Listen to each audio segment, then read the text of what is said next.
कभी कभी जिंदगी की गरीबी किसी की किस्मत नहीं बल्कि किसी के छल का नतीजा होती है। और जब सच्चाई सामने आती है तो हिल जाती है पूरी दुनिया। आज की कहानी एक ऐसे गरीब किसान की जिसकी जिंदगी थी संघर्ष से भरी, पर उसके भीतर छुपा था एक ऐसा राज जिसे जानकर आप भी कहेंगे ये कहानी साधारण नहीं थी। बिहार के एक छोटा सा गांव भैरवपुर। यह कहानी है रामनाथ की, एक गरीब किसान जिसकी जिंदगी बस खेत खलिहान, बारिश और कर्ज के इर्द गिर्द घूमती थी।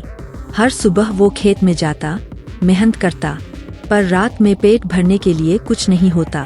कर्ज इतना बढ़ चुका था कि जमीन भी गिरवी पड़ गई थी। वो गरीबी से जूझ रहे थे, लेकिन गरीबी से निकलने की कोई रास्ता नहीं था। उसका एक छोटा सा परिवार था, एक पत्नी और एक बेटा। पत्नी का नाम था लक्ष्मी, उसके बेटे का नाम था गौरव। रामनाथ अपनी पत्नी से बोलता है, लक्ष्मी, अब तो भगवान ही जाने क्या होगा।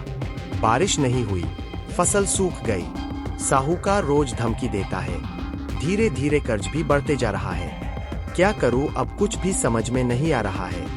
ऐसे ही चलता रहा तो हम लोगों का क्या होगा। लक्ष्मी बोलती है, हम गरीब हैं, लेकिन मेहनत छोड़ेंगे नहीं। शायद एक दिन भगवान हमारी सुन ले। लक्ष्मी ने रामनाथ का हौसला बढ़ते हुए बोलती है, धैर्य रखो, हम लोगों का भी अच्छा दिन जरूर आएगा। पर उस रात कुछ ऐसा हुआ जिसने रामनाथ की जिंदगी बदल दी। रात के 12 बजे गांव में अजीब सी हवा चली। रामनाथ को नींद नहीं आ रही थी। अचानक उसे खेत की तरफ से किसी के रोने की आवाज आई।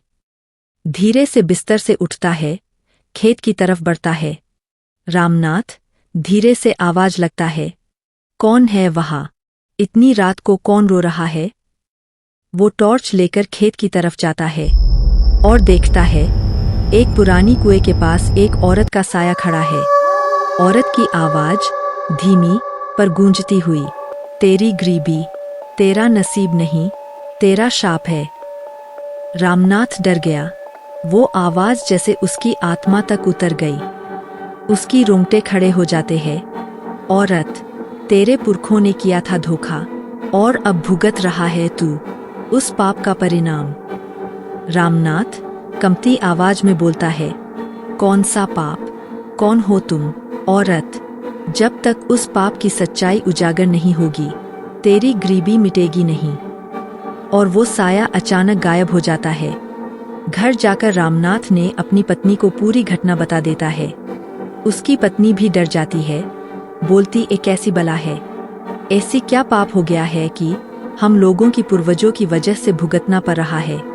अगली सुबह रामनाथ उस पुराने कुएं के पास जाता है। वहाँ मिट्टी में कुछ पुराना दफन दिखता है। वो खुदाई करता है और निकलता है एक पुराना ताबीज और खून से सना पत्र। रामनाथ को पत्र पढ़ने नहीं आता। वो अपनी पत्नी को देता। उसकी पत्नी पढ़ने लगती है। पत्र पर लिखा था, जो इस जमीन का हकदार नहीं उसे श्राप है। उसकी संतानें भूख और दर्द में जिएंगी जब तक वो सच को उजागर न करे। रामनाथ समझ गया, उसकी गरीबी एक रहस्य है, एक ऐसा श्राप जो उसके पुरखों ने पाया था। लेकिन इस श्राप से मुक्ति कैसे मिलेगी? तभी लक्ष्मी ने बोलती है, तुम इस पत्र को लेकर मंदिर जाओ, वहाँ किसी बड़े पुजारी को दे दो, वही बाएगा कि इस श्राप की मुक्ति कैसे मिलेगी। रामनाथ मंदिर जाता है, पुजारी से पूछता है। पुजारी बोलता है, बेटा, तेरे दादा ने इस जमीन को पाने के लिए एक किसान को धोखा दिया था। वो किसान और उसकी पत्नी ने आत्महत्या की थी और उन्होंने श्राप दिया था, जब तक उनके नाम पर न्याय नहीं होगा तेरे घर में सुख नहीं आएगा। रामनाथ बोलता है, फिर मुझे क्या करना होगा बाबा? पुजारी बोलता है, उनकी कब्र पर दीप जलाना और उनकी आत्मा से क्षमा मांगना। पूर्णिमा की रात रामनाथ दीप लेकर पुराने कुएं के पास जाता है। दीप जलाता है और कहता है, मेरे पुरखों ने जो भी किया मैं उसके लिए क्षमा चाहता हूँ। मुझे गरीबी नहीं चाहिए, बस शांति चाहिए। मेरी छोटी सी परिवार है, मुझे सुख से जिन है। अचानक तेज हवा चलती है आसमान में बिजली चमकती है और वही औरत की आत्मा सामने आती है। आत्मा बोलती है, तूने सच्चाई जान ली और पश्चाताप किया, अब तेरा श्राप समाप्त। आज से तुम्हारी जीवन सुख शांति बनी रहेगी।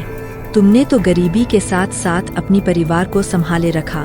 तुम्हारे अंदर वो साहस है जो बहुत कम लोगों में होता है। तुम ऐसी गलती कभी नहीं करना। जो गलती तुम्हारी पूर्वजों ने किया।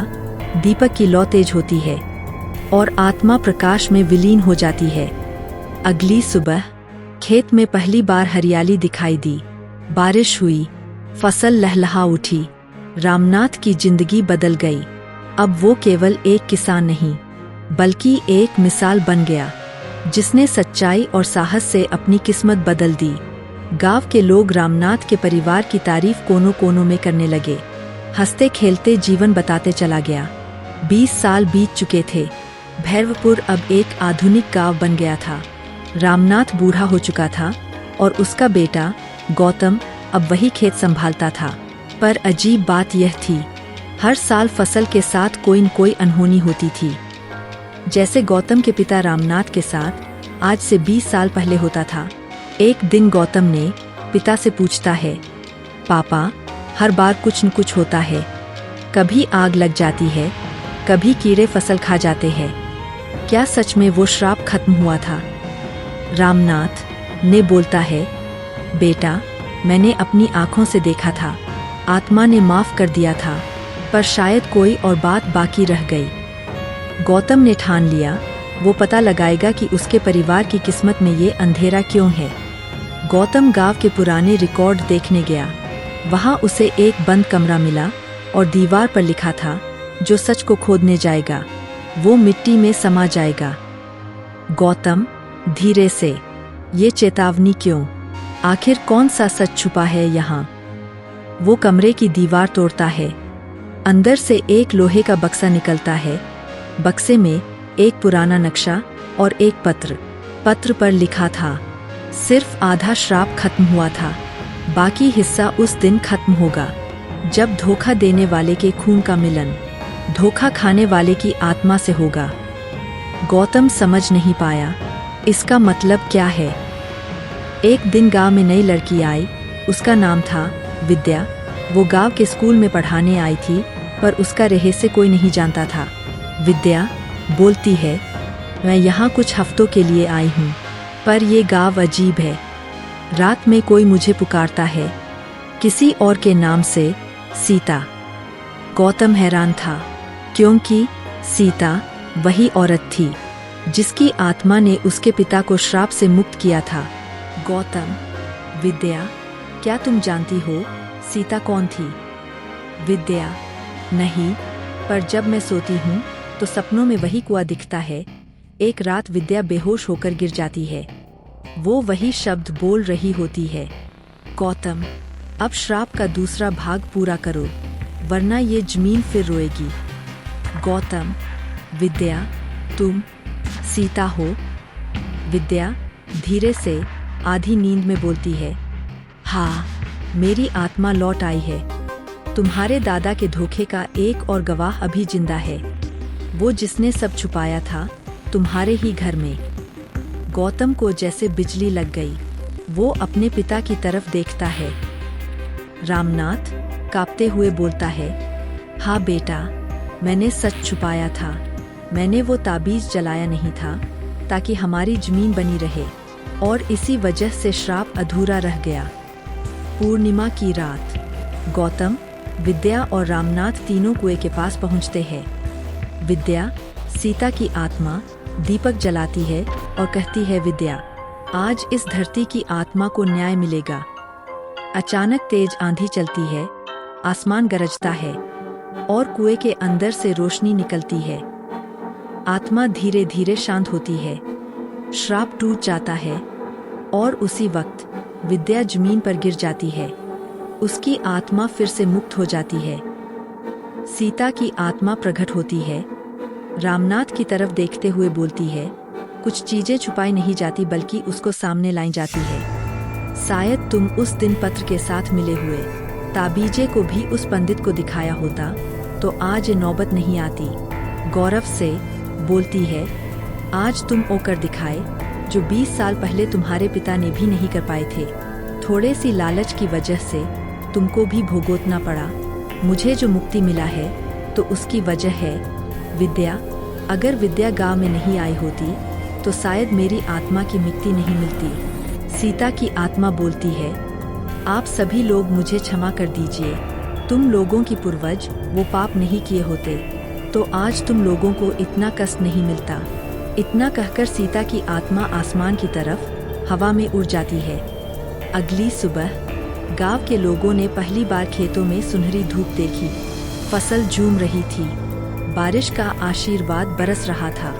रामनाथ की गरीबी अब इतिहास बन चुकी थी और गौतम की जिंदगी बन गई। एक मिसाल, गौतम कहता है, जो सच से भागता है वो गरीबी में जीता है और जो सच का सामना करता है वो अमर हो जाता है। गरीबी कभी हार नहीं होती। अगर सच्चाई के रास्ते पर चलो तो किस्मत भी बदल जाती है।